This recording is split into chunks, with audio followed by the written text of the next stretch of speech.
Welcome back everybody to the Raid Mastery series, the place where I'll be revisiting every raid in the game, providing a concise modern guide full of tips, tricks, easy skips, and meta recommendations. Once again, for the purposes of keeping the video at a reasonable length, I will assume that players watching these guides will have somewhat of a baseline understanding of each raid covered, so as to not go too far in depth on the core mechanics and focus more on the modern strategies used within them. So, with all that out of the way, today we're taking a deep dive into the oldest raid in the game, Last Wish.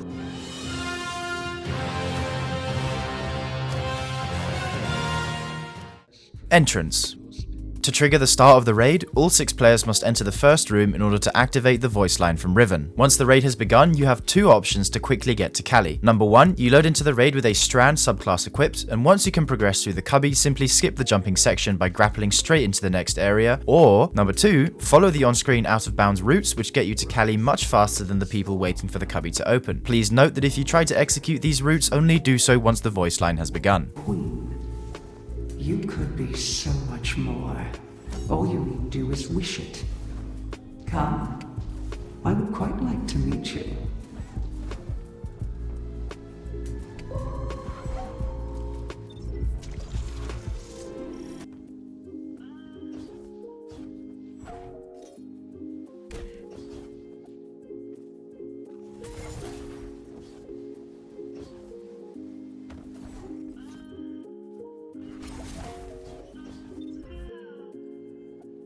Once everyone is through, regardless of their method, we move on to the first boss, Kalli.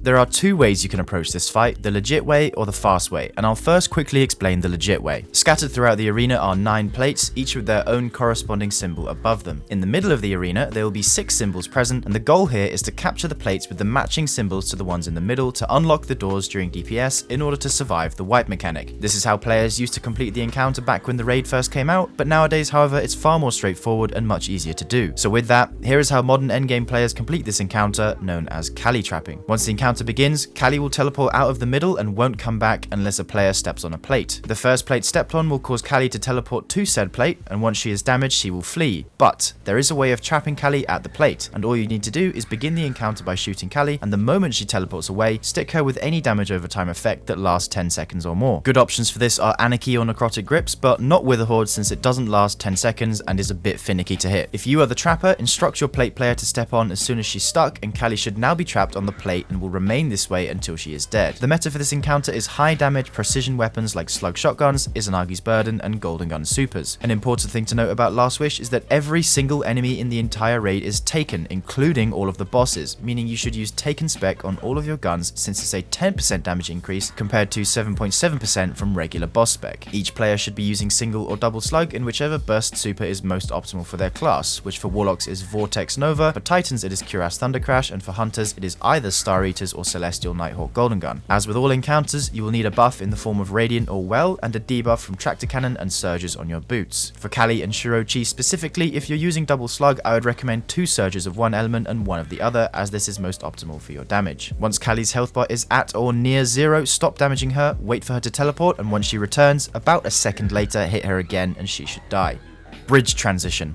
After you've grabbed your secret chest and take the portal back up to the bridge, you'll be faced with 2 choices, the easy but slow route or the harder but faster route to Shuro-Chi. Though it may look like a large gap, the jump to Shuro is very doable on all classes, so starting with Warlocks, you can either weld skate across if you know how to, but if you don't, this is fine since you can make it in a single Heat Rises proc regardless. Hunters can shatter skate across or use double grapple, and Titans you can simply sword fly across. Shuro-Chi. Shuro-Chi is very similar to Kalli in that they both share the same 2x crit multiplier, so keep the same loadout from before. However, before you even begin the encounter, we arrive at our first advanced tip that you can use to dramatically speed up the encounter, known as pre-plating. Before the encounter begins, have one of your players enter the encounter early by following the route on screen and end up in the second puzzle room. What we're going to do here is activate each plate ahead of time so that once the puzzle phase begins, each puzzle auto-completes, saving tons of time and hassle. In order to activate each plate, equip a sword and step on the plate and wait for the outer ring to reach its maximum height. Once it has, walk backwards and swing back on the plate right before your feet touch the ground. block 3 ticks of damage with your sword, and get off. You know you've done it right if the plate is glowing. Do this for the remaining 8 plates on the second floor, and once you're done, make your way to the bottom floor and repeat the whole process. Once you've preed all the plates, make your way back to the start and you're good to get going. Oh, and one more thing. There is quite a game-breaking glitch that still works only in Last Wish, essentially letting you have infinite heavy ammo. For this to work, you must have any gear piece from Last Wish and the Taken Armaments mod and be on a Solar Hunter with Gunpowder Gamble equipped. To do the glitch, simply fully charge your Gunpowder Gamble and watch the magic happen.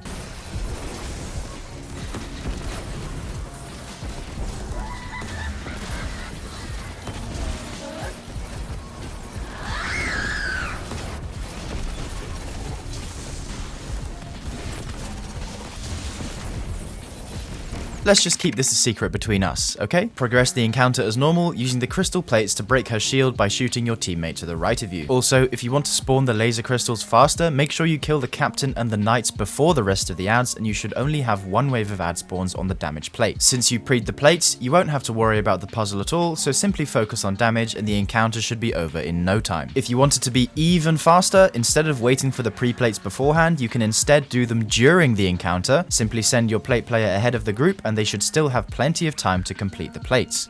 Morgeth Transition. Not too much to say here. Once you're down into the tree room, you can stand on this statue, and with high enough mobility, you can skip the tree by skating off like so. Then the route to Morgeth is as normal. There is a way you can skip to Morgeth instantly, known as DSMing, but this is currently too advanced to include in this guide, though I will leave a link to a video in the description going more in depth for those that are curious. Morgeth.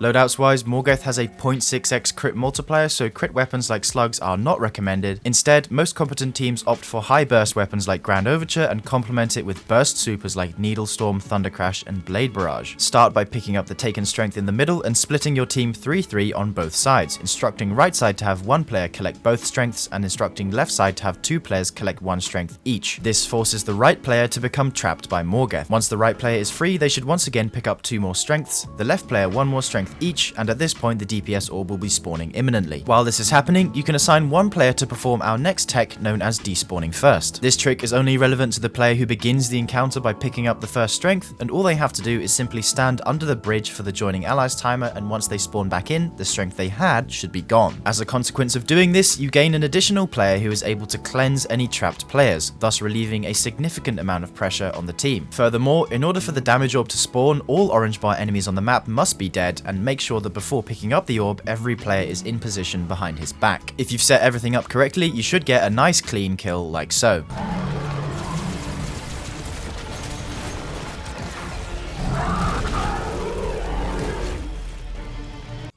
Vault.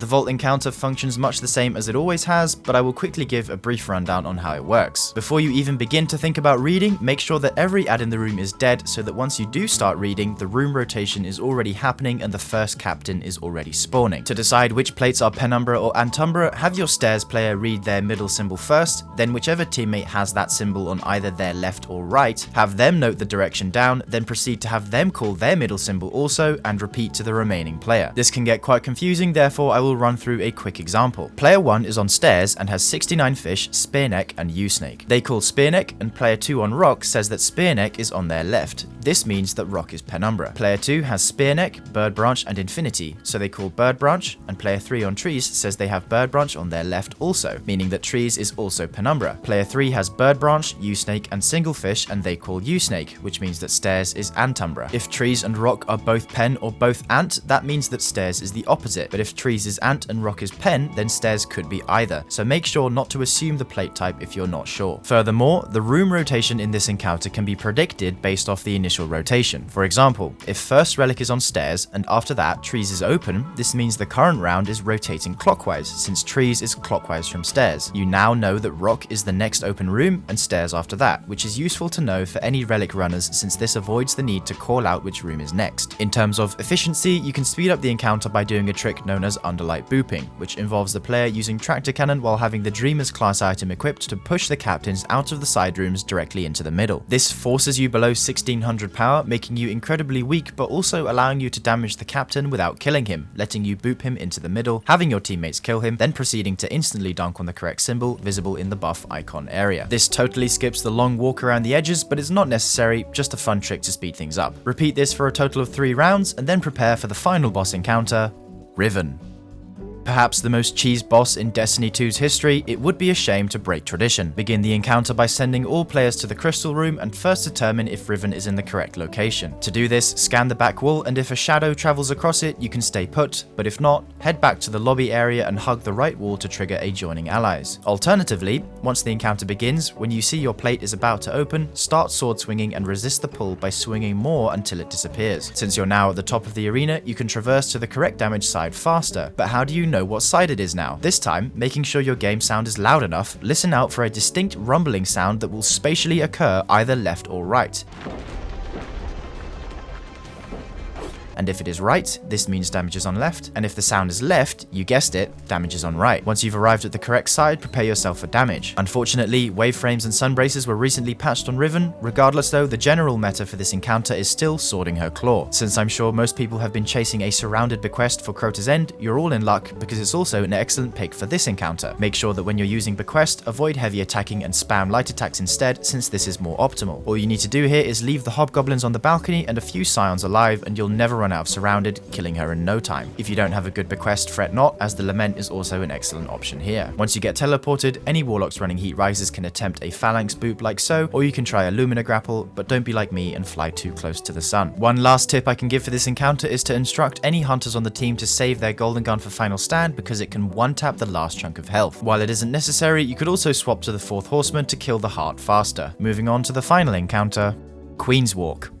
The main objective here is to carry Riven's heart back to the vault room elevator. This is done by walking the heart through the encounter space, making sure to do it fast enough before all players are teleported inside the heart itself. Once the first player is teleported inside the heart, the current heart carrier must call out their timer so that the trapped player can pick up an increasing number of taken strengths in order to extend their walking timer. The more players get trapped, the more strengths will spawn, so you must carefully coordinate with your team when to pick them up. In terms of efficiency, a popular method most teams use to speed up the encounter is by boosting the heart runner using eager edge swords, known as lining. The following footage shows the best line spots you can try when running this.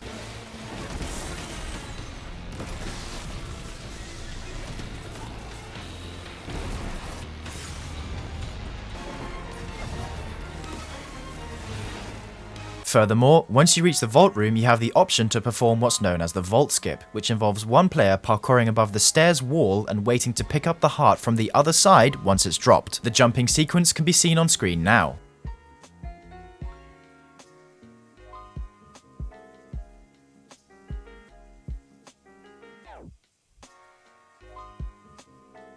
If you choose to do this, make sure that any other players not hitting vault skip die so that the heart chooses the skipper. Once the heart runner has reached the bottom of the lift, carry the heart to the Techians and the raid will be completed. Thank you very much for watching, and I hope you learned something.